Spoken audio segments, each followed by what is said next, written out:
श्रीमद्वाल्मीकि रामायण अयोध्या कांड अध्याय 6 सीता सहित श्रीराम का नियम परायण होना। हर्ष में भरे पुरवासियों द्वारा नगर की सजावट। पुरोहित जी के चले जाने पर मन को संयम में रखने वाले श्रीराम ने स्नान करके अपनी विशाल लोचना पत्नी के साथ श्री नारायण की उपासना आरंभ की। उन्होंने हविष्य पात्र को सिर झुकाकर नमस्कार किया और प्रज्वलित अग्नि में महान देवता शेषशायी नारायण की प्रसन्नता के लिए विधिपूर्वक उस हविष्य की आहुति दी। तत्पश्चात अपने प्रिय मनोरथ की सिद्धि का संकल्प लेकर उन्होंने उस यज्ञशेष हविष्य का भक्षण किया और मन को संयम में रखकर मौन हो वे राजकुमार श्रीराम विदेहनंदिनी सीता के साथ भगवान विष्णु के सुंदर मंदिर में श्री नारायण देव का ध्यान करते हुए वहां अच्छी तरह बिछी हुई कुश की चटाई पर सोए। जब 3 पहर बीतकर एक ही पहर रात शेष रह गई, तब वे शयन से उठ बैठे। उस समय उन्होंने सभा मंडप को सजाने के लिए सेवकों को आज्ञा दी। वहां सूत, मागध और बंदियों की श्रवण सुखद वाणी सुनते हुए श्रीराम ने प्रातःकालिक संध्योपासना की। फिर एकाग्रचित होकर वे जप करने लगे। तदनंतर रेशमी वस्त्र धारण किए हुए श्रीराम ने मस्तक झुकाकर भगवान मधुसूदन को प्रणाम और उनका स्तवन किया। इसके बाद ब्राह्मणों से स्वस्तिवाचन कराया। उन ब्राह्मणों का पुण्याहवाचन संबंधी गंभीर एवं मधुर घोष नाना प्रकार के वाद्यों की ध्वनि से व्याप्त होकर सारी अयोध्यापुरी में फैल गया।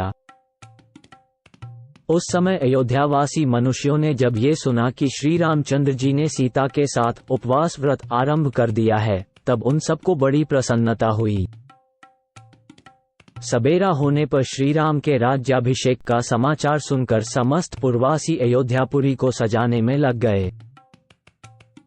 जिनके शिखरों पर श्वेत बादल विश्राम करते हैं, उन पर्वतों के समान गगनचुंबी देव मंदिरों, चौराहों, गलियों, देव वृक्षों, समस्त सभाओं, अट्टालिकाओं, नाना प्रकार की बेचने योग्य वस्तुओं से भरी हुई व्यापारियों की बड़ी बड़ी दुकानों तथा कुटुंबी गृहस्थों के सुंदर समृद्धिशाली भवनों में और दूर से दिखाई देने वाले वृक्षों पर भी ऊंची ध्वजाएं लगाई गईं और उनमें पताकाएं फहराई गईं।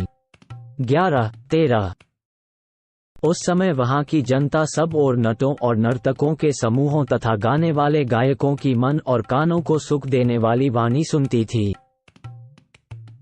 श्री राम के राज्याभिषेक का शुभ अवसर प्राप्त होने पर प्रायः सब लोग चौराहों पर और घरों में भी आपस में श्री राम के राज्याभिषेक की ही चर्चा करते थे।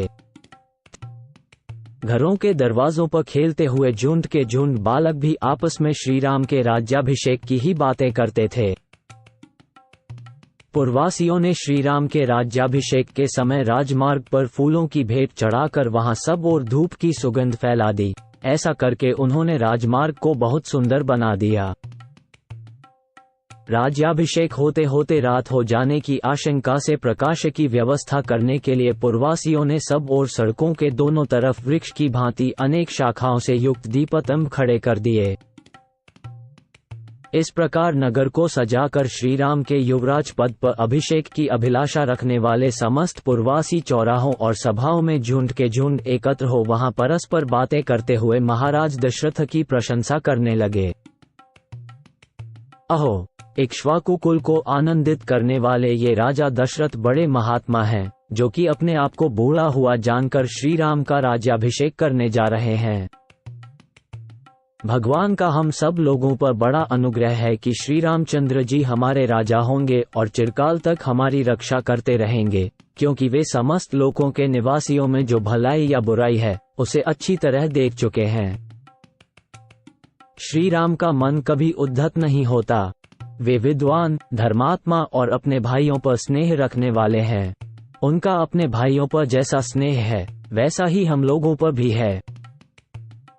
धर्मात्मा एवं निष्पाप राजा दशरथ चिरकाल तक जीवित रहें, जिनके प्रसाद से हमें श्री राम के राज्याभिषेक का दर्शन सुलभ होगा। अभिषेक का वृतांत सुनकर नाना दिशाओं से उस जनपद के लोग भी वहां पहुंचे थे। उन्होंने उपर्युक्त बातें कहने वाले पुरवासियों की सभी बातें सुनी।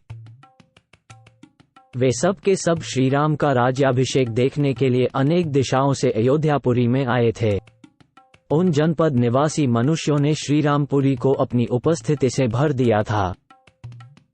वहां मनुष्यों की भीड़ भाड़ बढ़ने से जो जनरव सुनाई देता था, वह पर्वों के दिन बड़े हुए वेग वाले महासागर की गर्जन के समान जान पड़ता था। उस समय श्रीराम के अभिषेक का उत्सव देखने के लिए पधारे हुए जनपदवासी मनुष्यों द्वारा सब ओर से भरा हुआ व इंद्रपुरी के समान नगर अत्यंत कोलाहलपूर्ण होने के कारण मकर, नक्र, तिमिंगल आदि विशाल जल जंतुओं से परिपूर्ण महासागर के समान प्रतीत होता था।